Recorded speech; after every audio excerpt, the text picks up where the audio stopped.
ഈ വർഷത്തെ ഹജ്ജ് കർമ്മത്തിനായുള്ള ഇന്ത്യൻ ഹജ്ജ് തീർത്ഥാടകർ സൗദിയിലെ പുണ്യഭൂമിയിൽ എത്തിത്തുടങ്ങി. മദീനയിലാണ് ആദ്യ സംഘം എത്തിയത്. മുംബൈയിൽ നിന്നുള്ള 402 പേരടങ്ങിയ സംഘത്തിന് ഊഷ്മള വരവേൽപ്പാണ് മദീന വിമാനത്താവളത്തിൽ നൽകിയത്. ഭക്തിനിർഭരമായ അന്തരീക്ഷത്തിലായിരുന്നു ഹാജിമാർ മദീന വിമാനത്താവളത്തിൽ എത്തിയത്.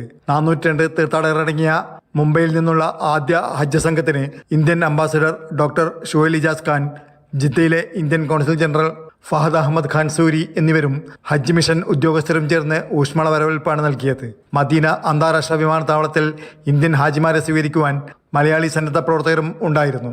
പരമ്പരാഗതമായി ഹാജിമാരെ സ്വീകരിക്കാറുള്ള സ്വാഗതഗാനങ്ങൾ ആലപിച്ചും കൊണ്ടും സംസം തീർത്ഥജലവും ഈത്തപ്പഴവും നൽകിയാണ് ഹാജിമാരെ സ്വീകരിച്ചത്.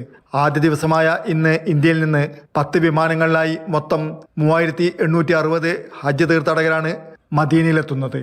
Jafar Ali Palakkode, Mathrubhumi news, Medina.